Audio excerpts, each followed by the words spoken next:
نحمده ونستعينه ونستغفره ونؤمن به ونتوكل عليه ونعوذ بالله من شرور أنفسنا ومن سيئات أعمالنا من يهده الله فلا مضل له ومن يضلل فلا هادي له أشهد أن لا إله إلا الله وحده لا شريك له وأشهد أن محمدا عبده ورسوله أما بعد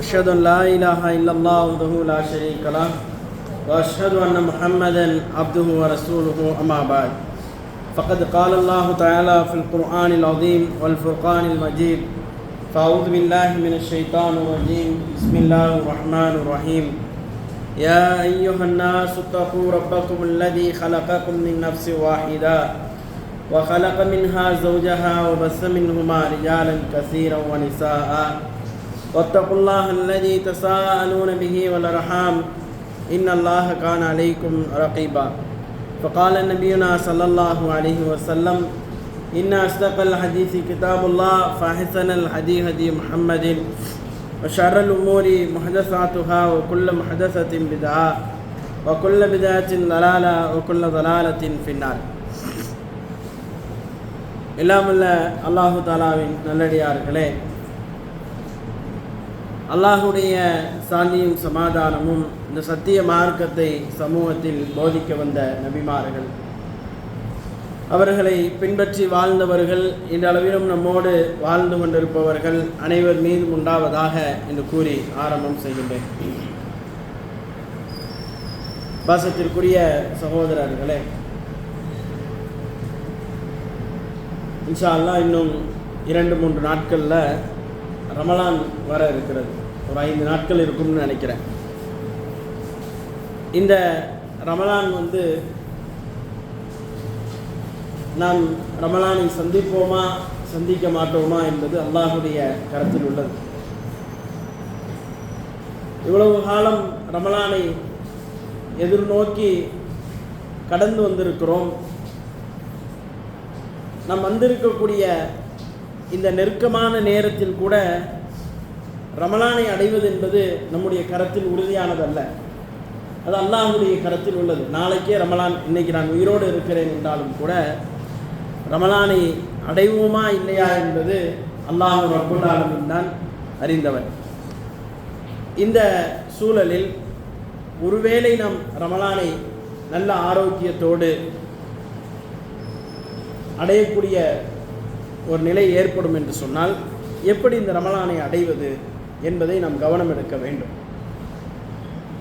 முன்னாடி தள்ளி பொதுவாக ரமலானை அடைவதற்காக தயாராகக்கூடிய நம்முடைய சமுதாய மக்கள் ரமலானுக்காக வேண்டி தங்களுடைய இல்லங்களை எல்லாம் சுத்தம் செய்து இல்லங்களை எல்லாம் தயாராக வைத்திருக்கக்கூடிய சூழல், அதே போன்று தேவையான பொருட்களை எல்லாம் வாங்கி வைக்கக்கூடிய ஒரு சூழல், இஃப்தாருக்கும் சஹருக்கும் தயாராகக்கூடிய ஒரு சூழல் என்கின்ற நிலையை எல்லாம் நாம் இன்றைக்கு பார்க்கின்றோம். ஆனாலும் கூட ரமலானுக்கு மார்க்க ரீதியாக நாம் என்ன தயாராகி இருக்கிறோம் என்று நீங்கள் கொஞ்சம் யோசித்து பார்க்க வேண்டும். வீடுகளை தயார் செய்வது, வீடுகளில் உள்ள உணவுப் பொருட்களை தயார் செய்வது, இதெல்லாம் பேசிக், கண்டிப்பாக வேணும் தான். ஆனால் மார்க்க ரீதியாக நாம் என்ன தயாராக இருக்கிறோம்? இன்றைக்கி நாம் ஒரு கம்பெனியில் அல்லது ஒரு கல்லூரியில் அல்லது நம்மளுடைய நிறுவனத்தில் நம்ம வேலை செய்து கொண்டு இருக்கிறோம். இதே நிறுவனத்திலும் கல்லூரியிலும் நாம் வேலை செய்யக்கூடிய இடங்களிலும் ஒரு நிகழ்ச்சி என்றால் நம்ம எப்படி தயாராகுவோம்? கொஞ்சம் யோசித்து பாருங்கள். ரசூலுல்லாஹி ஸல்லல்லாஹு அலைஹி வஸல்லம் ரமலானுக்கு தயாராகுகிறார்கள். அல்லாஹுடைய தூதர் ரமலானுக்கு தயாராகிறாங்க. ஒவ்வொரு பள்ளிவாசல் நிர்வாகங்களும் ரமலானுக்கு தயாராகிறது. எப்படி தயாராகும் தெரியுமா? நோன்பு கஞ்சிக்கு தயாராகுவார்கள். ஒரு ஆலிம் சாவை என்ன செய்யணும்? ஏற்பாடு செய்யணும். இரவு தொழுகைக்காக தயாராகுவார்கள். பள்ளிவாசலில் பெரும்பான்மையான பள்ளிவாசல்கள் வெள்ளையடிக்கப்பட்டு சுத்தம் செய்யப்பட்டு பள்ளிவாசல்கள் தயாராக இருக்கும், மக்கள் கூட்டம் கூட்டமாக பள்ளிவாசலுக்கு வர இருக்கிறார்கள். அதான் நிதர்சனம். அப்போ நாம் ஒரு நிறுவனத்தில் உள்ள நிகழ்ச்சிக்காக வேண்டி தயாராகிறோம், குடும்பத்தினுடைய நிகழ்ச்சிக்காக, நம்முடைய பிள்ளைகளுடைய திருமணத்திற்காக, விசேஷங்களுக்காக தயாராகிறோம். என்ன செய்வோம்? முன்கூட்டியே ஏற்பாடு செய்து எந்த வகையிலும் அது குறைந்த ஒரு நிகழ்வாக இருந்துவிடக்கூடாது. எல்லா வகையிலையும் அது பெஸ்ட்டாக இருக்கணும். எந்த வகையிலும் யாரும் அது குறித்து குறை சொல்லிவிடக்கூடாது. அப்போது ரமலானுக்கு எப்படி தயாராகணும் தெரியுமா? ரமலான்ங்கிறது மிகப்பெரிய ஒரு பாக்கியம். எல்லாருக்கும் அல்லாஹ் ரமலானை கொடுக்கவில்லை. நோயாளிகளுக்கு ரமலானிலே நோன்பு என்பது கிடையாது. உண்மையிலேயே ஆழமான ஈமானோடு ரமலானை அடையக்கூடிய ஒரு நோயாளி அது குறித்து பெரிய கவலை கொள்வார், மிகப்பெரிய அளவில் வருத்தம் கொள்வார். ரமலானை அடைந்தும் நாம் ரமலானிலே நோன்பு வைக்க முடியவில்லையே என்று. அதான் ஒரு மூமினுடைய என்ன வெளிப்பாடு, உள்ளத்தில் உள்ள வெளிப்பாடு எப்படி இருக்கும்? அதுதான் இருக்கும் உள்ளத்தில். ரமலானை அடைந்தும் நான் நோன்பு வைக்க முடியவில்லையே. கோடிக்கணக்கான மக்கள் நோன்பு வைத்துக் கொண்டிருக்கிறார்கள், என்னால் நோன்பு வைக்க முடியவில்லையே. அந்த சூழலில் தான் அல்லாஹ் நோன்பை நமக்கு கொடுக்குறான். எந்த சூழலில்? ஒருத்தர் நோன்பு வைக்க முடியலையேன்னு ஏங்கி கொண்டு இருக்கக்கூடிய சூழலில், இந்தாப்பா நீ நோன்பு வை, உனக்கு ஆரோக்கியத்தை கொடுத்திருக்கிறேன் என்று சொல்லி நோன்பை அல்லாஹ் கரங்களிலே தூக்கி கொடுக்கின்றான். அப்போ அந்த நோன்பு நமக்கு கிடைக்க இருக்குது. அந்த நோன்பை நாம் வைக்கப் போகின்றோம், மிகப்பெரிய மகிழ்ச்சி. ஆனால் அந்த நோன்புக்கென்று அல்லாஹ் சில ரூலை கொடுக்குறான். அல்லாஹ் அந்த நோன்புக்குன்னு சில சட்டதிட்டங்களை கொடுக்கின்றான். இதை ஃபாலோ பண்ணி தான் நீங்கள் நோன்பு வைக்கணும். இந்த சட்டதிட்டங்களை நீங்கள் கடைபிடித்து தான் நீங்கள் நோன்பை வைக்க வேண்டும் என்று அல்லாஹ் ரப்புல் ஆலமீன் ஒரு ஆர்டரை நமக்கு கொடுக்கின்றான். அதன் அடிப்படையில் நோன்பு வைத்தால் மட்டும்தான் அந்த நோன்பு முழுமை பெறும் என்கின்ற அந்த நிலையை அல்லாஹ் ஏற்படுத்தி கொடுக்கின்றான். அன்பான சகோதரர்களே, நாம் கவனிக்க வேண்டும். நாம் ஒரு அற்புதமான மாதத்திற்குள்ளால் செல்ல போகிறோம். இந்த மாதம் சாதாரண மாதம் அல்ல, அல்லாஹுடைய அருள்மறை இறங்கிய மாதம். இந்த அருள்மறை இறங்கிய மாதத்தில் நாம் எப்படி அந்த மாதத்திற்குள் செல்ல போகிறோம்? வெறுமனே இவ்வளவு நாட்களும் நாம் இருந்தவை பலகீனமாக தொழுகைகளில் அல்லது இன்னபிற இபாதத்துகளில் குர்ஆன் ஓதுதலில் எல்லாவற்றிலும் பலகீனமாக இருந்தோம். அப்படியே உள்ள போக போகிறோமா? அல்லது ரமலான ஆரோக்கியமாக பலமாக ஈமானிலும் இறையச்சத்திலும் ரமலானிலே நான் இன்னும் வெளிப்படையாக செயல்படுவதற்காக வேண்டி ரமலானுக்குள்ளே செல்லப் போகிறேனா என்பதை நாம் ஒரு கணம் யோசித்து பார்க்க வேண்டும். ஏன் என்ன செய்ய போகிறோம் ரமலானில் அப்படின்னு சொன்னால், ரமலானில் இபாதத்து செய்ய போகிறோம். ரமலானில் இபாதத் செய்ய போகிறோம். மற்ற நாட்களை விட ரமலானுடைய நாட்கள் என்பது நமக்கு மிகப்பெரிய ஒரு பாக்கியமாக அல்லாஹுடைய புறத்திலிருந்து வழங்கப்பட்டு இருக்கிறது. ரமலானில் தான் அல்லாஹ் ரப்புல் ஆலமீன் ரமலானில் தான் பத்ரை கடமையாக்கினான். அதுவும் ஹிஜ்ரி 2 அல்லாஹுடைய தூதர் பத்ர் களத்தை சந்திக்கிறார்கள். அல்லாஹ் ரமலான் என்று அறிவித்த பிறகு, அல்லாஹ் ரமலான் என்று அறிவித்த பிறகு 2வது வருஷமே போர் என்கின்ற ஒரு சூழலை ஏற்படுத்தி கொடுக்கிறான். ரமலானை பற்றி பெரிய சட்டத்திட்டம்லாம் இறக்கப்படலை. நோன்புல அதை செய்யக்கூடாது, இதை செய்யக்கூடாது, அப்படி இருக்கக்கூடாது, இப்படி இருக்கக்கூடாது என்கின்ற பெரிய சட்டத்திட்டங்கள் எல்லாம் கிடையாது. ஆனால் சட்டத்திட்டங்கள் ஒரு சில இருந்தது. அப்படி இருந்த சூழல்ல அந்த மக்களுக்கு பத்ர் களத்தை அல்லாஹ் ஏற்படுத்தி கொடுக்கிறாங்க. பத்ர் களத்தை ரமலான்ல தான் சந்திக்கிறாங்க. பெரிய பெரிய பாக்கியங்கள் ரமலான்ல தான் அந்த மக்களுக்கு கொடுக்கப்படுகிறது. அதை எல்லாவற்றையும் விட பெரிய பாக்கியம் என்ன? அல்லாஹுடைய அருள்மறை. இது எப்போ அல்லாஹ் கொடுக்குறான்? ரமலான்ல கொடுக்குறான். ஒவ்வொரு ஆண்டும் ஜிப்ரீல் அலைஹிஸ்ஸலாம் அந்த வருஷம் ஃபுல்லாக இறக்கப்பட்டிருக்குமே வசனம், ஒவ்வொருத்தரும் ரசூலுல்லாஹ்ட்ட கேள்வி கேட்பாங்க.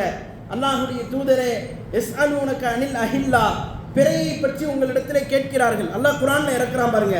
சூரத்துல் பக்ராவை எடுத்து படித்து பார்த்தீங்கன்னா அதில் அல்லாஹ் சொல்லுவான், யஸ்அலூனக அனில் அஹில்லா, உங்கள்கிட்ட பிறையை பற்றி கேள்வி கேட்கிறார்கள், நபியே பிறை இப்படித்தான் அப்படின்னு சொல்லுங்கன்னு சொல்லி அல்லாஹ் குர்ஆன்ல சொல்லுவான்.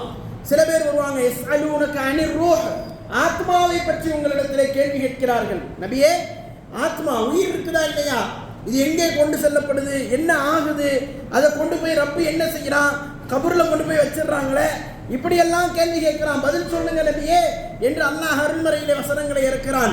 யஸ்அலூனக அனில் மஹீதி, ஹைலை பற்றி, பெண்களுடைய மாதவிடாயை பற்றி உங்களிடத்தில் கேள்வி கேட்கிறார்கள், பதில் சொல்லுங்கள் நபியே.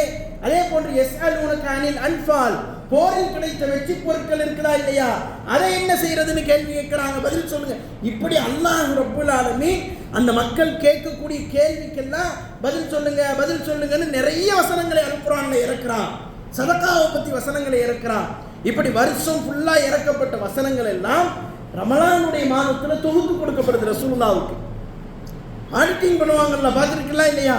அந்த வருஷம் ஃபுல்லாக நடந்த வரவு செலவுகளை எல்லாம் கொண்டு போய் என்ன செய்வான், ஏப்ரல் 1க்கு முன்னால் கொண்டு போய் அதை கணக்கு பண்ணி ஒரு ஆடிட்டிங் பண்ணி அதை கொண்டு போய் என்ன செய்வான், அதுக்கான டேக்ஸை கட்டுவான். ரசூலுல்லாஹி ஸல்லல்லாஹு அலைஹி வஸல்லம் அவர்களுக்கு ரொம்ப பெஸ்ட்டாக என்ன செய்கிறாங்க, அந்த வருஷம் ஃபுல்லாக இறக்கப்பட்ட வசனத்தை ஜிப்ரீல் அலைஹிஸ்ஸலாத்தை இறக்கி வச்சு அல்லாஹ் ரப்புல் ஆலமீன் என்ன செய்கிறான், இன்னென்ன வசனங்கள் உங்களுக்கு இறக்கப்பட்டிருக்குது, இன்னென்ன வசனங்கள் இறக்கப்பட்டிருக்கு நினைவுபடுத்தி காட்டுகிறார்கள். சில சமயங்களில் அல்லாஹுடைய தூதர் என்ன செய்வாங்களாம், ஜிப்ரீல் அலைஹிஸ்ஸலாம் ஓதும்போது வேக வேகமாக ஓதுவாங்களாம். அல்லாஹ் ரப்புல் ஆலமீன் அதுக்கும் வசனத்தை இறக்கி குர்ஆனை ஓதுறதுல அவசரப்படாதீங்க, நிதானமாக ஓதுங்க அப்படின்னு சொல்லி அல்லாஹுடைய தூதர் அவர்களுக்கு ஒரு கட்டளையிட்டு ஒரு வசனம் இறக்கப்படுது. அதையும் சொல்கிறாங்க, ஜிப்ரீலோடு சேர்ந்து ஓதும்போது நீங்கள் மறந்துடக்கூடாதே அப்படிங்கிற பயத்தில் அல்லாஹுடைய தூதர் அவர்கள் அதை வேகமாக ஓதுகிறார்கள். அல்லாஹ் வசனத்தை இறக்குறான், வேகமாக ஓத வேண்டாம், நிறுத்தி நிதானமாக நீங்கள் ஓதுங்க அப்படிங்கிற வசனம் இறக்கப்படுது. யோசிச்சு பாருங்க, ரசூலுல்லாஹி ஸல்லல்லாஹு அலைஹி வஸல்லம் எவ்வளவு மகிழ்ச்சியாக ரமலானை சந்தித்திருப்பார்கள், எவ்வளவு சந்தோஷமாக ரமலானை சந்தித்திருப்பார்கள். விளக்கேற்றுவதும் வீடை கிளீன் பண்ணுறதும் அதுக்காக வேண்டி பலசரக்கு ஜாமான்களை வாங்குவது மட்டும்தான் ரமலானா? அதெல்லாம் ஒரு அம்சம். ரமலானை சந்தோஷமாக வரவேற்கிறோம், என் வீடெல்லாம் மணக்கணும். என்னுடைய ஒவ்வொரு நாளும், ரமலானுடைய ஒவ்வொரு நாளும் என்னுடைய இல்லங்களிலே நான் செய்ய வேண்டிய இன்னும் அதிகப்படியான வேலை இருக்குது. என்ன வேலை? நான் குர்ஆனை ஓத வேண்டும் என்னுடைய இல்லத்திலே. அல்லாஹுடைய தூதர் சொன்னாங்க, எந்த வீடுகளிலே அல்லாஹுடைய அருள்மறை ஓதப்படவில்லையோ அது கபருக்கு சமமானது. அதுதான் கபர். கபரில் குர்ஆன் ஓத மாட்டோம், கபரில் தொழ மாட்டோம். ஆனால் வீடுகளில் செய்யுங்க அப்படிங்கிறாங்க ரசூலுல்லாஹ். ஃபர்ல் அல்ல, உபரியான செயல்பாடுகளை வீடுகளிலே செய்யுங்கள் என்று ரசூலுல்லாஹி ஸல்லல்லாஹு அலைஹி வஸல்லம் கட்டளையிடுகிறார்களே. இந்த காரியத்தை நம்ம வீட்டில் செய்யறதுக்கு முன் வரணும். ரமலான் மாசத்துல ஒவ்வொரு நாளும் வீடுகளிலே அருள்மறையை ஓத வேண்டும். வீடுகளில் ஓத வாய்ப்பு இல்லையா, நான் ஓதணும் அப்படிங்கிற நியத்து வைங்க. ரமலான்ல ஒவ்வொரு நாளும் ஒரு ஜுசு ஓதணும். எவ்வளோ பேருக்கு குர்ஆன் ஓத தெரியும்னு கை தூக்க சொன்னால் பாதிக்கு மேலே தேராது நம்மள. இன்னைக்கு சூழ்நிலைகள் அதுதானே, அதனால நம்ம அதுக்கு அந்த முயற்சிக்கு வரல. ஆனால் யோசிச்சு பாருங்க, உங்களில் எவ்வளோ பேருக்கு குர்ஆன் ஓத தெரியும்னு. எவ்வளோ பேருக்கு குர்ஆன் ஓத தெரியும்? கொஞ்சம் கம்மி தான். நம்மள நிறைய பேருக்கு குர்ஆன் ஓத தெரியல. சில பேராக கூட இருக்கலாம் ஓத தெரியல. இந்த ரமலானை பயன்படுத்தி நாம் குர்ஆன் ஓதுவதற்கு ஒரு 10 நாட்கள் கூட ஆகாது. குர்ஆன் இருக்குதே, அதை ஓதுவதற்கு 10 நாட்கள் கூட. குர்ஆனை எடுத்து அலிஃப் லாம் மீம் ஆரம்பித்து அதில் உள்ள தாலிக்கல் கிதாபு லா ரைப ஃபீஹிங்கிற வாசகங்கள் இருக்குதே, அல்லது அல்ஹம்து சூரா இது வரைக்கும் காது வழியாகத்தான் கேட்டிருப்போம். அதை எடுத்து படித்து வாசிக்க தெரியுமான்னு கேட்டால் நிறைய பேருக்கு தெரியாது. அதை படித்து வாசிக்கிற அந்த பழக்கம் இருக்குதே, அதை இந்த ரமலானில் நான் ஸ்டார்ட் பண்ண போகிறேன். நியத்து வைங்க இன்ஷா அல்லாஹ். இந்த ரமலானில் இவ்வளவு நாளும் குர்ஆன் ஓத தெரியாமல் இருந்தேன், இப்போ நான் என்ன செய்ய போகிறேன், குர்ஆன் ஓத போகிறேன். அது இந்த ரமலானுக்கு முன்னால் இன்னும் 5 நாட்கள் இருக்குது. இன்றைக்கே நீங்கள் முயற்சி எடுத்தால் கூட ரமலானுக்குள்ளே போகும் பொழுது தடுமாறி குர்ஆனை ஓத ஆரம்பிச்சிடலாம். ரசூலுல்லாஹ் சொல்கிறாங்க, குர்ஆனை சரளமாக ஓதக்கூடியவருக்கு ஒரு நன்மை, குர்ஆனை தடுமாறி ஓதக்கூடியவருக்கு ரெட்டிப்பு நன்மை அப்படிங்கிறாங்க. குர்ஆனை இப்போதான் பேசிக்காக உள்ளே போகிறீங்க, நம்மளாம் அதை கடந்து வந்துட்டோம்.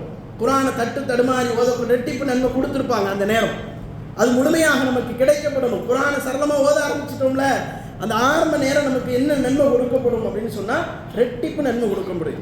ஒரு எழுத்துக்கு 1 நன்மைனா ஒரு எழுத்துக்கு 2 நன்மை. இதான் ரெட்டிப்பு அப்படிங்கிறது.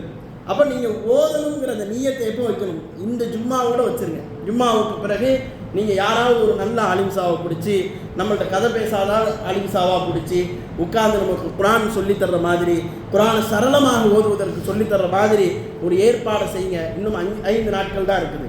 நம்ம ரமலானுக்கு போக போகிறோம். எங்கே போகிறோம்? ரமலானுக்கு போகிறோம். டூரிஸ்ட்டுக்கு போனால், ஃபங்க்ஷனுக்கு போனால் எப்படி தயாராகுவோம்? அதை விட முக்கியமான ஃபங்க்ஷன் ரமலான். 1 மாத காலம் நம்மை புடம்போட்ட தங்கங்களாக உருவாக்க இருக்கிறது ரமலான். நம்மை தக்வாதாரிகளாக உருவாக்க இருக்குது. அல் குர்ஆன் சொல்லுதே, ஷஹ்ரு ரமலான் அல்லதி உன்சில ஃபீஹில் குர்ஆன் ரமலான் மாதம் எத்தகையது என்றால் அதில் தான் அல்லாஹ் அருள்மறையை இறக்கி வைத்தான். அப்படிப்பட்ட ஒரு புனிதமான மாதம். உலகத்தில் எல்லா வேதங்களையும் அல்லாஹ் அனுப்பிய அத்துணை வேதங்களையும், இன்ஜில், தௌராத், ஜபூர் உட்பட இன்னும் என்னென்ன ஏடுகளை எல்லாம் அல்லாஹ் இறக்கினானோ அத்துணை இறை வேதங்களையும் உண்மைப்படுத்திய ஒரு வேதம் இது அல் குர்ஆன். அல் குர்ஆன் ஒரு புதிய ஏற்பாடு. புதிய ஏற்பாடு கிறிஸ்தவர்கள் சொல்லுவாங்க. அல் குர்ஆன் தான் புதிய ஏற்பாடு. எல்லா வேதத்தையும் உண்மைப்படுத்தியது என்ன? அல் குர்ஆன் தான் உண்மைப்படுத்துச்சு. இதுக்கு முன்னால வேதம் வழங்கப்பட்டுச்சு, என்னென்ன சட்டங்கள் கொடுக்கப்பட்டுச்சு. அந்த மக்கள் வேதம் வழங்கப்பட்ட நபிமார்களை கொலை செய்தார்கள், வேதங்களை புறக்கணித்தார்கள். எல்லாத்தையும் நமக்கு சொல்லிக் கொடுத்தது எது?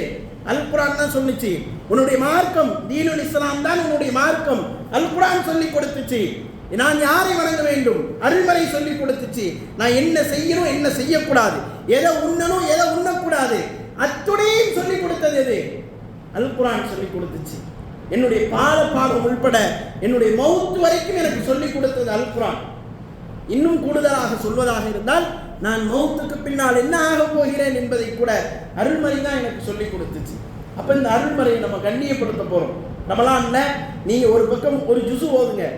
குர்ஆன் ஓத தெரிந்தவர்கள் உங்களுடைய உள்ளத்தில் ஆழமாக பதிவு. ஒரு நாளைக்கு ஒரு ஜுசு, 30 நாட்கள், 29 நாளோ அல்லது 30 நாட்களோ. இந்த 30 நாட்கள்ல நான் 30 ஜுசுவை ஓதி முடித்து விடுவேன். ஒரு தடவை நீங்க ஓதி முடிச்சீங்கன்னா அந்த அல் குர்ஆனை பற்றி நம்ம கேட்கக்கூடிய வசனங்கள் எல்லாம் இருக்குது பாருங்க, அது திரும்ப திரும்ப கேட்குற மாதிரி இருக்கும். ஒவ்வொரு வசனங்களும் திரும்ப திரும்ப அல் குர்ஆனோடு வைக்கக்கூடிய தொடர்பு நம்மளை அதோட நெருக்கமாக்கும். அல் குர்ஆன் அது நம்மளை தூரமாக்கக்கூடியது அல்ல. நாம தூரமானால் மட்டும்தான் தூரமாகும். ரசூலுல்லாஹ் சொல்றாங்க, நீங்க அல் குர்ஆனை ஓதி படிக்க ஆரம்பிச்சிட்டீங்க, சரளமா உங்களுக்கு அல் குர்ஆன் ஓத தெரியும், அல்லது மனநமிட்டு வச்சிருக்கிறீங்க, ஒரு ஜுசு 2 ஜுசு அப்படி மனநமிட்டு வைத்திருக்கிறீர்கள். இந்த சூழல்ல நீங்க அல் குர்ஆனை விட்டுட்டீங்கன்னு சொன்னா வேலை அல்லது குடும்பம் அல்லது இன்ன பிற காரணங்கள், குர்ஆனை கொஞ்ச நாளைக்கு படிக்க வேண்டாம் அப்படின்னு தூக்கி ஓரமா வச்சுட்டீங்கன்னு சொன்னா, ரசூலுல்லாஹி ஸல்லல்லாஹு அலைஹி வஸல்லம் சொல்றாங்க, உங்க ஒட்டகம் எப்படி அவிழ்த்து விட்டால் உங்களை விட்டுட்டு போயிருமோ அதே மாதிரி அல் குர்ஆனும் உங்களை விட்டுட்டு போயிடும். திரும்ப வந்தால் அடையாளம் பார்க்க முடியாது. எவ்வளோ பேர் அல் குர்ஆனை சரளமாக ஓதியவர்கள் கூட ஒரு காலகட்டத்தில் அல் குர்ஆனை எடுத்து ஓத ஆரம்பிக்கும் பொழுது அந்த வாசகங்கள் எல்லாம் தெரியாமல் விழித்து கொண்டு இருக்கக்கூடிய சூழலை நாம் பார்க்கின்றோம். நிதர்சனமாக பார்க்கிறோம். குர்ஆனை ரொம்ப காலமாக ஓதியிருப்பார், நல்ல சரளமாக ஓதிப்பார், 2 ஜுசு வரைக்கும் மனனம் செய்திருப்பார். அப்போ குர்ஆன் எப்படி அவருக்கு சரளமாக ஞாபகம் இருக்கும்? 2 ஜுசு அல் குர்ஆனில் மனனம் செஞ்சவர், அதுவும் பின்பக்கமாக இருந்தால் ஒரு 50-60 சூறாக்களை மனனம் செய்த ஒரு மனிதர் என்ன செய்கிறாரு? ஒரு 2 வருஷம் குர்ஆனை தொடவே இல்லை. குர்ஆனை தொடாத அவர் என்ன செய்கிறார்? ரமலான் வந்தோடனே ஒரு பயானை கேட்டுட்டு போய் குர்ஆன் எடுத்து படித்து பார்க்குறார். அவருக்கு குர்ஆனில் ஒரு வாசகம் கூட தெரியலை. ஓடி வராரு, குர்ஆனில் படித்து பார்க்குறோம், ஒன்றுமே தெரியலை. குர்ஆன் அப்படி தூரமாயிரும். நம்ம தூரமாக போக போக குர்ஆன் தூரமாக போயிடும். அப்போ அவர் சொல்கிறாரு, எனக்கு ஒன்றுமே தெரியலை, குர்ஆனை படிக்கணும். இப்போ அவர் குர்ஆன் எடுக்கிறது ஈஸி, ஆனால் படிக்க அவருக்கு படிக்க வரமாட்டேங்குது. புதுசாக ஒருத்தர் படித்தா எப்படி படிப்பாரோ அதே மாதிரி அல் குர்ஆனை ஓதுகிறார். அப்போ அந்த சூழல் எல்லாம் நம்முடைய வாழ்க்கையில் ஒருபோதும் நிகழ்ந்து விடக்கூடாது. குர்ஆன் நம்முடைய 2 கண்ணு மாதிரி, கண்டிப்பாக என்ன செய்யணும்? அதை பாதுகாத்து கொண்டே இருக்கணும். குர்ஆனை படிக்கணும். குர்ஆன் நம்முடைய வாழ்வியலுக்கு வழிகாட்டும். அதில் தமிழாக்கத்தோடு படிக்கணும். இந்த ரமலானில் நம்ம நியத்து வைக்க வேண்டியது என்ன தெரியுமா? அரபியில் இருக்கக்கூடிய அந்த குர்ஆனை நான் தினசரி என்னுடைய நேரங்களை எல்லாம் ஒதுக்கி, எவ்வளவோ வீணாக நேரம் கழிக்கிறோம். நம்முடைய நேரங்களில் ஒரு நண்பரை சந்தித்தால் அல்லது நம்முடைய சொந்த பந்தங்களை சந்தித்தால் நாம் கழிக்கக்கூடிய நேரத்தில் ஒரு 3/4 வீண்விரயமாக தேவையில்லாத பேச்சுக்களாக கழிந்து போய்விடுகிறது. இப்போ நம்ம அதை யோசிக்கணும். ரமலானில் அல்லாஹ் அவ்வளோ வாய்ப்பு கொடுத்துருக்கிறான். ஒரு ஃபஜ்ர் தொழுகையை தொடர்ந்து ஒரு ஜுசு, அதற்கான நேரம் என்ன தெரியுமா? ஒரு ஜுசுவை ஓதுறதுக்கு குர்ஆனை சரளமாக ஓத தெரிஞ்சிருந்தா ஒரு அரை மணி நேரத்தில் ஓதி முடிப்பார். கொஞ்சம் சிரமம் இருக்குது அப்படின்னு சொன்னால் அவர் ஒரு 10 நிமிஷம் 40 நிமிஷம் எடுத்துக்கலாம். நீங்கள் இப்போ தான் புதுசாக ஓத போகிறீங்கன்னா 1 மணி நேரம் ஆகும். 1 மணி நேரம் ஆகும். இந்த ரமலானில் 1 மணி நேரம் குர்ஆன் ஓதுறது கொடுக்க முடியாதா? நீ ஓதி முடிச்சுட்டு அடுத்த மாதம் குர்ஆன் எடுக்கும்போது எப்படி இருக்கும் தெரியுமா? ரமலான் முடிஞ்சு சவ்வாலில் குர்ஆன் எடுக்கும்போது அந்த நேரங்கள் குறையும். ஏன்? ஒருக்கா ஓதி முடிச்சிட்டீங்க. குர்ஆனில் சில வாசகங்கள் திரும்ப திரும்ப வரும், கருத்து வேறுபடும். ஆனால் வாசகங்கள் இருக்குதே, கலிமாக்கள் இருக்குதே, அது திரும்ப திரும்ப வந்து கொண்டே இருக்கும். அப்ப ரசூலுல்லாஹி ஸல்லல்லாஹு அலைஹி வஸல்லம் என்ன செய்றாங்க? குர்ஆன் ஓதுவதற்கு வலியுறுத்துகிறார்கள், மன்னனம் செய்வதற்கு நபி தோழர்களுக்கு கற்றுக் கொடுக்கிறார்கள். எல்லா நபி தோழர்களுடைய உள்ளங்கள்லையும் குர்ஆன் இருக்குது உள்ளத்துல. சில பேர் நியத் வைக்கிறாங்க ரமலான்ல, நான் இத்தனை ஜுஸுக்களை மனனம் செய்து விடுவேன் என்று. அதெல்லாம் பெரிய பாக்கியம். நீங்க அல் குர்ஆன்ல சில சூறாக்களை தெரியாமலேயே தொழுது கொண்டு இருக்கிறோம். குர்ஆன் ஓத தெரிந்தவர்கள் நாம் நியத் வைக்க வேண்டும். என்ன? அல் குர்ஆன்ல இத்தனை சூறாக்களை, நமக்கு அதிகமாக தெரிஞ்ச சூறாக்களுடைய எண்ணிக்கை பாருங்க. சூரத்துல் இஹ்லாஸ், அப்படிதானே? சூரத்துல் இஹ்லாஸ் எங்க இருக்கு? என்ன சூறா அது? என்ன சூறா அது தெரியுமா? குல் ஹுவல்லாஹு அஹத் தான் சூரத்துல் இஹ்லாஸ். அதாவது சூரத்துல் நாஸ், குல் அஊது பிரப்பின் நாஸ், குல் அஊது பிரப்பில் ஃபலக், சூரத்துல் ஃபாத்திஹா, அல்ஹம்துலில்லாஹி ரப்பில் ஆலமீன் ஓதுறோமா இல்லையா? சூரத்துல் ஃபாத்திஹா. இந்த சூறாக்களை தவிர பெரும்பான்மையான சூறாக்கள் தெரியாது. இதை வச்சே நம்ம தொழுகைகளை எல்லாம் முடிச்சுட்டு போயிருந்தோம். ஒரு 2 ரக்காய் தொழுகை வரும்போது ஜமாத் முடிஞ்சிருச்சா, இதை வச்சு தொழுகையை முடிச்சுட்டு போயிடும். வாழ்நாள் ஃபுல்லாக 25 ஆண்டு காலமாக அதுதான் ஓதிருப்பார். அவர் விவரம் தெரிஞ்சதுலேருந்து ஒரு 35 வயசு ஆள்னு வைங்க, அவர் அதிகமாக ஓதிய சூறாக்களுடைய எண்ணிக்கை என்னது? அதிகமாக ஓதிய சூறாக்கள் அப்படின்னு பார்த்தீங்கன்னா சூரத்துல் இஹ்லாஸும் சூரத்துல் நாஸும் சூரத்துல் ஃபலக்கும் தான். எவ்வளோ காலம் நம்ம இதை ஓத போகிறோம்? நேற்றைக்கு இஸ்லாத்தை ஏற்றுக்கொண்ட ஒருவர் இன்னைக்கு என்ன செய்கிறார்? தொலை வைக்கிறதுக்கு முன் வருகிறார், பெரிய சூறாக்களை ஓதுகிறார். அவ்வளவு அழகா இருக்குது கேட்கும்போது, அந்த அவர் மனனம் செய்திருக்கக்கூடிய அந்த மெத்தடை பார்க்கும்போது. ஆனால் பாரம்பரியமாக நம்மை முஸ்லீம் என்று சொல்லிக் கொள்கின்றோம். நம்மள்ட்ட என்ன இல்லை? எந்த சூறாக்களும் மனனமாக கூட இல்லை, எந்த சூறாக்களும் மனனமாக கூட இல்லை. அப்போ குர்ஆனுக்கு என்ன செய்கிறோம்? இந்த ரமலான்ல அதிகமாக நம்ம முக்கியத்துவம் கொடுக்க வேண்டும். ரமலானுக்கு தயாராகிறதுல மிக முக்கியமான ஒரு அம்சம் என்ன? குர்ஆனை நான் ஓத ஆரம்பிக்க போகிறேன். இன்றைக்கே நம்ம ஓத ஆரம்பித்தாலும் சரிதான். இன்றைக்கே இன்னைக்கே ஒரு நம்ம கையில் இருக்குது, எல்லாமே செல்ஃபோனில் இருக்குது. குர்ஆன் ஒவ்வொரு என்ன குர்ஆன் வேணுமோ அத்தனையும் செல்ஃபோனில் என்ன செய்யலாம்? நம்ம எடுத்துக்கலாம், சாஃப்ட்வேராக எடுத்துக்கலாம். போகிற இடங்களில், யாருக்காவது காத்திருக்கக்கூடிய நேரங்களில், ஏதாவது சொந்த பந்தங்களுடைய வீடுகளுக்கு செல்லும் பொழுது நமக்கு எப்போ நேரம் கிடைக்குதோ அப்போ ஒரு 5 பக்கம் ஒரு 10 பக்கம் அல் குர்ஆனுக்கு ஓத பழக ஆரம்பிச்சிட்டிங்கன்னா ரமலானில் ஈஸியாக இருக்கும். ரமலானில் ரொம்ப ஈஸியாக இருக்கும். அப்போ நம்ம அதை செய்யணும். நம்ம எவ்வளோ நேரத்தை இந்த மொபைல் ஃபோனில் பயன்படுத்துகிறோம். மொபைல் ஃபோனில் ஷார்ட்ஸாக ரீல்ஸாக உட்காந்து பார்த்து தங்களுடைய நேரங்களில் முக்கால்வாசி நேரங்களை இதில் கழிக்கக்கூடிய சில இளைஞர்கள் உண்டு, சில மக்கள் இன்றைக்கும் உண்டு. நம்ம அதெல்லாம் ஒதுக்கிட்டு ரமலானில் என்ன செய்யணும்? அதிகமாக குர்ஆன் ஓதுவது, அதுக்கு தான் முக்கியத்துவம் கொடுக்க வேண்டும். அதே போன்று ரசூலுல்லாஹி ஸல்லல்லாஹு அலைஹி வஸல்லம் தௌபாவை குறித்து பேசுகிறாங்க. பாவ மன்னிப்பு என்ன செய்யணும்? அதிகமாக அல்லாஹ்விடத்திலே பாவ மன்னிப்பு கேட்கணும். சில பேருக்கெல்லாம் என்ன எண்ணம் என்று சொன்னால், நம்ம செஞ்ச பாவமெல்லாம் பெரிய பாவமே இல்லை, அவன் என்னெல்லாமோ பாவம் செய்கிறான் அப்படின்லாம் நினைக்கிறாங்க சிலர். ஆனால் உண்மை அது இல்லை. நம்மளுடைய தராசு தான் நமக்கு நிறுத்து காட்டப்படும். நமக்கு முன்னால் என்னுடைய தராசு உங்களுக்கோ அல்லது உங்களில் சிறந்தவருடைய தராசு இன்னொருவருக்கோ நிறுத்து தரப்படாது. நம்ம தராசு எல்லாம் நிறுத்து காட்டுவான். அது குறித்து தான் நல்லா கேள்வி கேட்பான். பிறருடைய தராசுக்கு நீங்கள் பதில் சொல்ல வேண்டியதே இல்லை. பிறர் செய்த பாவத்துக்கும் உங்களுக்கும் சம்பந்தமே கிடையாது. அப்போ அல்லாஹ்விடத்தில் எதுக்கு பதில் சொல்ல போகிறோம்? நம்ம பாவத்துக்கு பதில் சொல்ல போகிறோம். அப்போ அதுக்கு அல்லாஹ்ட்ட மன்னிப்பு கேட்கணும். நான் இந்த பாவத்தை செஞ்சுட்டேன்னு சொல்லி மன்னிப்பு கேட்கணும்.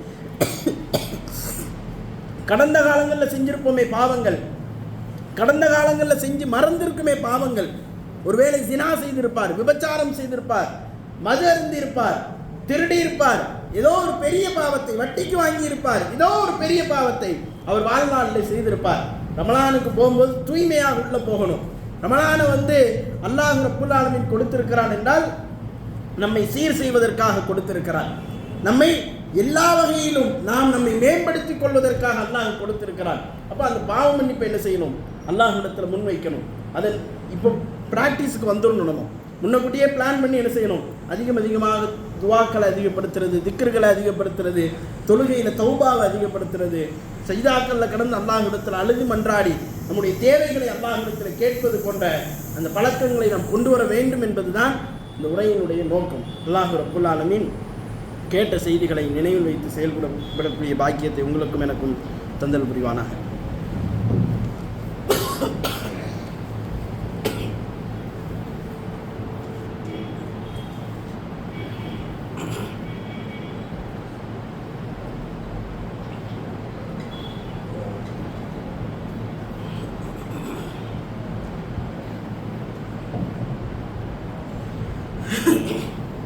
நஹ்மதுஹு நுஸல்லி அலா ரசூலிஹில் கரீம் அம்மா பாத். இல்லாமல்ல அல்லாஹு தாலாவின் நல்லடியார்களே, அப்போ ரமலானுக்கு நம்ம தயாராகும் போது நம்ம கவனிக்க வேண்டிய முக்கியமான ஒரு அம்சம் இருக்குது. என்னன்னு சொன்னால், இந்த பாவ மன்னிப்பு தான். அல்லாஹ்விடத்தில் பாவ மன்னிப்பை பெற்றுக்கொள்ள வேண்டும்.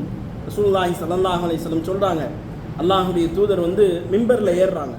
மிம்பரில் ஏறும் பொழுது ஜிப்ரீல் அலைஹிஸ்ஸலாம் ஒரு 3 துவாக்களை செய்கிறார்கள். அதில் ஒரு துவா என்ன அப்படின்னு சொன்னால், ரசூலுல்லாஹ் அந்த மாதிரி ஒரு மிம்பரு, அதில் ஒரு 4-5 படி, அதில் ஏறும்போது ஜிப்ரீல் அலைஹிஸ்ஸலாம் கீழே நின்று துவா செய்கிறாங்க. யார்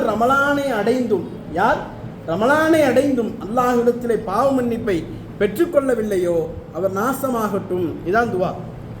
ரசூலுல்லாஹி ஸல்லல்லாஹு அலைஹி வஸல்லம் மிம்பர்ல இருந்து சொல்றாங்க, ஆமீன் அப்படிங்கிறாங்க. யா அல்லாஹ், இந்த பிரார்த்தனையை நீ ஏற்றுக்கொள் என்கின்றார்கள். அப்போ நம்ம இங்கே கவனிக்க வேண்டிய அடிப்படையான செய்தி என்னவென்றால், ரமலானை அடைந்தும் அல்லாஹ்விடத்தில் தௌபா செய்து நம்ம பாவத்துக்கு மன்னிப்பை பெறலை அப்படின்னு சொன்னால், அல்லாஹுடைய தூதரே சபிச்சிருக்கிறாங்க அந்த மனிதர்களை அல்லாஹுடைய தூதரே சபிச்சிருக்கிறாங்க. அப்படி அல்லாஹுடைய தூதர் சபிக்கக்கூடிய அளவிற்கு ஒரு மோசமான குற்றம் என்னன்னு சொன்னால், நாம் பாவம் செய்கிறதல்ல, பாவம் செய்ததற்காக அல்லாஹ்விடத்திலே தௌபா செய்யாதது. பாவத்தை உணராதவன் ஒரு காலத்திலையும் திருந்த மாட்டான். ஒருத்தர் திருடுறான், ஏமாத்துறான், ஏதோ ஒரு பாவத்தை செய்கிறான்னு சொன்னால் அது பாவம்னு தெரியணும்ல. அது பாவம் தெரியாமலேயே காலங்காலமாக செய்து கொண்டு இருக்கிறான் என்று சொன்னால் அவன் ஒரு காலத்திலையும் திருந்தவே மாட்டான். அல்லாஹ் கடுமையாக அவனை தண்டிப்பான். அப்போ நாம் செய்யக்கூடிய ஒவ்வொரு காரியத்தையும் சீர்தூக்கி பார்க்க வேண்டும். அது பாவமாக இருக்கும் பட்சத்திலே அல்லாஹ்விடத்திலே மன்னிப்பு கேட்க வேண்டும். ஒரு முஸ்லிமுடைய இலக்கே அதுதான். இந்த உலகத்தில் நான் என்னுடைய ரூஹ் பிரிகிறது என்றால், எது நம்ம சொத்து பத்துக்களை எல்லாம் பிரிச்சுட்டோமா அப்படிங்கிற ஆதங்கத்தில் பிரிஞ்சிடக்கூடாது. அதெல்லாம் ஒரு அம்சம் நம்ம மௌத்தாகும் பொழுது. ஆனால் ஒரு மூமினுடைய உள்ள மௌத்தாகும் போது என்ன நினைக்கிறோம் தெரியுமா? நான் இவ்வளவு காலம் இவ்வளவு பாவங்களை செய்திருக்கிறேன், நான் இவ்வளவு காலம் மது குடித்து இருக்கிறேன், இன்னைக்கு புறையோடி போய் கிடக்கிறது நம்முடைய மக்களிடத்தில் மது கிடக்குது, மது குடித்து இருக்கிறேன், திருடி இருக்கிறேன், ஏமாற்றி இருக்கிறேன், எத்தனையோ பேர் நாசமாகுவதற்கு நான் முக்கியமான காரணமாக இருந்திருக்கிறேன். ஆனால் நான் மரணிக்கும் பொழுது என்னுடைய நாவு என்ன மொழியணும்னா, அல்லாஹ் என்னை மன்னித்து விட்டானா என்கின்ற அந்த ஏக்கத்தோடு நாம் மரணிக்க வேண்டும். இந்த ஏக்கம் யாருக்கு வரும்? இந்த உலகத்தில் வாழும் பொழுது அல்லாஹ்விடத்தில் தௌபா செய்து கொண்டே இருக்கிறான் ஒரு மனிதன். பாவம் செய்யாமல் எந்த மனிதனும் இருக்க மாட்டான். எல்லா மனிதனிடத்திலும் பாவம் என்பது இருக்கும், பாவத்தினுடைய சாயல் இருக்கும். அல்லாஹ் ரப்புல் ஆலமீன் இந்த உலகத்துக்கு அல்லாஹ் சொல்லிக் கொடுத்த முதல் பிரார்த்தனை என்ன தெரியுமா? மனித சமுதாயத்திற்கு அல்லாஹ் சொல்லிக் கொடுத்த முதல் பிரார்த்தனை என்ன பிரார்த்தனை? ரப்பனா வலம்னா அன்ஃபுஸனா. ஆதம் நபிக்கு அல்லாஹ் சொல்லிக் கொடுக்கிறான். நபி ஆதம் அவர்களுக்கு சொல்லிக் கொடுக்கிறான், இறைவா, எங்களுக்கு நாங்களே அநியாயம் செய்து கொண்டோம், நீ மன்னிக்கலனா எங்களை மன்னிக்க யாருமே கிடையாது யா அல்லாஹ். அப்போ எல்லா மனிதனும் பாவம் செய்வான். ஆனால் பாவம் செய்து அல்லாஹ்விடத்தில் மன்னிப்பு கேட்கணும். அதுக்கு ரூல்ஸ் இருக்குது, மார்க்கம் சொல்லி தருது. நீங்கள் அல்லாஹ்ட்ட மன்னிப்பு கேட்டீங்கன்னா முதல்ல அந்த பாவத்தை விட போகிறேன் அல்லாஹ் அப்படின்னு சொல்லணும். நான் மது குடித்தேன், அந்த மது குடிப்பதை இன்றோடு நிறுத்தி விடுகிறேன். விபச்சாரம் செய்தேன், இன்றோடு நிறுத்தி விடுகிறேன். திருடினேன், இன்றோடு நிறுத்தி விடுகிறேன். இனி ஒரு காலத்திலும் அதன் கிட்டே செல்ல மாட்டேன். அல்லாஹ்விடத்திலே அதை முன்வைத்து, யா அல்லாஹ் என்னை மன்னித்து விடு, என்னை காப்பாற்றி விடு என்று அல்லாஹ் சொல்லக்கூடிய, அல்லாஹ்விடத்திலே மன்னிப்பை பெறக்கூடிய அந்த வேலையிலே ஒரு மூமின் ஈடுபட வேண்டும். ரமலானுக்கு நம்ம போகிறோம்னு சொன்னால் தௌபாவை பெற்றுக்கொள்வது நம்முடைய இலக்கு. நம்முடைய இலக்கு என்ன? அல்லாஹ்விடத்திலே பாவ மன்னிப்பை பெற்றுக்கொள்ள வேண்டும். நம்முடைய வாழ்வில் பாவம் இருக்குது. பாவம் இல்லாத மனிதனாக ஒரு காலத்திலும் நம்ம என்ன செய்ய முடியாது, இந்த உலகத்தில் வாழ முடியாது. ஆனால் மரணிக்கலாம். மௌத்தாகும் போது என்ன செய்யலாம்? அல்லாஹ்விடத்தில் பாவ மன்னிப்பை பெற்றுக்கொண்டு மரணிக்கலாம். பாவத்தை குறைப்பதற்கு முயற்சி செய்பவன் மட்டும்தான் பாவ மன்னிப்பு அல்லாஹ்விடத்தை பெற்றுக்கொள்ள முடியும். அப்போ இந்த இடத்துல ஆதம் அலைஹிஸ்ஸலாம் அவங்களே என்ன செய்கிறாங்க? பாவத்துக்கு மன்னிப்பு கேட்குறாங்க. அது அல்லாஹ் கற்றுக் கொடுக்குறான். ரப்பனா வலம்னா அன்ஃபுஸனா வ இல்லம் தக்ஃபிர் லனா வ தர்ஹம்னா லனகூனன்ன மினல் ஹாசிரின். எங்களை மன்னிக்கலை, எங்களுக்கு இரக்கம் காட்டலைன்னு சொன்னால் நாங்கள் நஷ்டமடைந்தவர்களில் ஆகிவிடுவோம் ரப்பே என்று அல்லாஹ்விடத்தில் மன்னிப்பு கேட்கிறார்கள். அப்போ நம்மளுடைய பிரார்த்தனையில் முதல் அம்சம் என்ன? பாவ மன்னிப்புக்கான பிரார்த்தனை. அதை அல்லாஹ்விடத்தில் வைக்க வேண்டும். அல்லாஹ்விடத்தில் அதிகமாக பாவ மன்னிப்பு கேட்கணும். பாவ மன்னிப்புக்காக ஒரு நபித்தோழர் என்ன செய்கிறாரு தெரியுமா? தன்னுடைய உயிரையே கொடுக்குறார். பாவ மன்னிப்புக்காக என்ன செய்கிறாரு? என் உயிர் போனாலும் பரவாயில்ல, எனக்கு வேண்டியது என்ன? அல்லாஹ்விடத்திலிருந்து மன்னிப்பு. ஜினா செஞ்சிட்டார், விபச்சாரம் செய்து விட்டார், ரசூலுல்லாஹி ஸல்லல்லாஹு அலைஹி வஸல்லம் வராரு. அல்லாஹ்வுடைய தூதரே, மாயிஸ் இப்னு மாலிக் என்று சொல்லக்கூடிய ஒரு நபி தோழர், அல்லாஹ்வுடைய தூதரே, நான் விபச்சாரம் செய்து விட்டேன், என்னை கல்லால் அடித்து கொலை செய்யுங்கள் என்கின்றார். உடனே ரசூலுல்லாஹி ஸல்லல்லாஹு அலைஹி வஸல்லம் அவரை விட்டு முகத்தை திருப்புறாங்க. இப்படி அவர் திரும்ப திரும்ப சொல்லிக்கிட்டே இருக்கிறார். இங்கே போ, இங்கே திரும்பினா இங்கே சொல்கிறாங்க, இங்கே திரும்பினா இங்கே வந்து சொல்கிறாரு, சொல்லிக்கிட்டே இருக்கிறாரு. கடைசியில் அல்லாஹ்வுடைய தூதர் அவர்கள் அவர் உண்மையை தான் சொல்கிறாரு அப்படிங்கிறத நபித்தோழர்கள் மூலமாக அறிஞ்சுக்கிட்ட பிறகு அல்லாஹ்வுடைய தூதர் அவருக்கு கல்லடி தண்டனையை நிறைவேற்றுறாங்க. அவருடைய அந்த கல்லடி தண்டனை இருக்குது பாருங்க, அதில் அவர் இறந்து போகிறாரு. இறந்து போகிறதுக்கு முன்னக்குட்டி காலித் பின் வலீத் ரலியல்லாஹு அன்ஹு ஒரு கல்லை தூக்கி அவர் மேலே வீசுவாங்க. வீசும்போது ஒரு வார்த்தையை சொல்லுவாங்க, விபச்சாரியை செத்துப்போ என்று சொல்லி. அவர் ரசூலுல்லாஹி ஸல்லல்லாஹு அலைஹி வஸல்லம் அந்த வார்த்தையை கண்டிப்பாங்க. அவர் செய்த தௌபா இருக்குது பாருங்க, மதீனாவில் உள்ளவர்கள் செய்த தௌபாவையும் அவர் செய்த தௌபாவையும் வச்சா அது கனமான ஒரு தௌபா. அவ்வளவு வலிமையாக அல்லாஹ்விடத்தில் மன்னிப்பு கேட்டார். இப்போ அல்லாஹ்விடத்தில் மன்னிப்பு கேட்டதில் மிகைத்து போய் நின்றார். என் உயிர் போனாலும் பரவாயில்ல, ஏதோ ஒரு அற்ப சுகத்துக்காக நான் விபச்சாரம் ஜினா செய்து விட்டேன், ஆனால் இனி ஒருபோதும் நான் உயிரோடு இந்த உலகத்தில் இருக்க விரும்பலை, அல்லாஹ்விடத்தில் மன்னிப்பை பெற வேண்டும், அதுக்கு நான் என்ன செய்யணும், கல்லடி தண்டனையாக நான் வாங்கிக் கொள்கிறேன் என்று சொல்லி அதை வாங்கி கொண்டு அல்லாஹ்விடத்தில் தௌபா செய்து மீண்டெழுந்தார் என்பதை நாம் பார்க்கின்றோம். அப்போ அல்லாஹ் ரப்புல் ஆலமீன் இன்றைக்கும் அந்த வரலாறுகளை பேச வைக்கிறான் என்று சொன்னால் பாவம் மன்னிப்பு அல்லாஹ்விடத்தில் அதிகமாக கேளுங்கள் என்பதை உணர்த்துவதற்காகத்தான். அப்போ அல்லாஹ்விடத்தில் நாம் என்ன செய்யணும், மனிதன் என்கின்ற அடிப்படையில் நாம் செய்த பாவங்களுக்கெல்லாம் அல்லாஹ்விடத்தில் அதை கொண்டு போய் சொல்லி, நீங்கள் சொல்லாட்டலும் அல்லாஹ் பார்த்துக்கிட்டே இருப்பான், அல்லாஹ் கேட்டுக்கிட்டே இருப்பான். நாம் செய்யக்கூடிய நம்முடைய கஷ்டங்களை இறக்கி வைப்பதற்கு இடமில்லையே என்று ஏங்கும் பொழுது அதை வாங்கிறது யார் தான்? அல்லாஹ் தான். நம் மனிதர்கள்ட்ட சொல்ல முடியாத சில ரகசியங்களை உள்ளத்தில் வச்சிருப்போம். மனிதன்ட்ட சொல்ல முடியாது, நண்பர்கள்ட்ட சொல்ல முடியாது, கெட்டிய மனைவியிடத்தில் சொல்ல முடியாது, பெற்ற பிள்ளைகளிடத்தில் சொல்ல முடியாது, நம்ம வாப்பா அம்மாட்ட கூட சொல்ல முடியாது. அப்படியான ரகசியங்களை உள்ள வச்சிருப்போம். என்ன தவிர இந்த உலகத்தில் எவனுக்கும் தெரியாத அந்த ரகசியம் நினைப்போம்ல, அந்த ரகசியத்தை கூட ரப்பு அறிந்து கொண்டு இருக்கின்றான். அவன்கிட்ட போய் சொல்லலாம், முறையிடலாம், இப்படி ஒரு ரகசியம் இருக்கு யாருலா, யார்கிட்டையுமே சொல்ல முடியாது யாருலா, நீ கேட்டுக்கோ, எனக்கு அதுக்கு நீ பதிலளி என்று அல்லாஹ்விடத்தில் முறையிடலாம், அல்லாஹ் பதிலளிப்பான். அதே போன்றுதான் தௌபா. கடந்த காலங்களிலே செய்த பாவங்கள் இருக்குது பாருங்க, நம்ம குடும்பத்துக்கு தெரியாது, சொந்த பந்தங்களுக்கு தெரியாது, இப்ப இருக்கக்கூடிய நண்பர்களுக்கு தெரியாது, அது கடந்த காலத்திலே போயிருச்சு. அப்ப அந்த மாதிரி பாவங்களை கூட அல்லாஹ்விடத்திலே சொல்லி மன்னிப்பை பெற்றுக்கொள்ள வேண்டும், அல்லாஹ்விடத்திலே சரணடைய வேண்டும். அதற்கு ஒரு மிகப்பெரிய ஒரு சான்றாக இந்த ரமலானை, அதற்கு மிகப்பெரிய ஒரு காரணமாக இந்த ரமலானை நாம் ஆக்கிக்கொள்ள வேண்டும். இந்த ரமலான்ல நாம் எப்படி வெளியே வரணும், ரமலானை முடித்து வெளியே வரும் பொழுது ஒரு தொழுகையாளியாக, குர்ஆனை எப்பொழுதும் ஓதக்கூடிய மனிதனாக, எப்பொழுதும் அல்லாஹ்விடத்திலே தௌபாவை பெற்றுக்கொண்ட ஒரு தூய்மையான மனிதனாக நாம் வெளியே வருவதற்கு முயற்சி செய்ய வேண்டும். அந்த பாக்கியத்தை நம் அனைவருக்கும் அல்லாஹ் தந்தல் புரிவானாக என்று கூறி நிறைவு செய்கின்றேன். அகூலு கௌலி ஹாதா அஸ்தக்ஃபிருல்லாஹ் லி வலக்கும். அஸ்ஸலாமு அலைக்கும் வரஹ்மத்துல்லாஹி வபரகாத்துஹு.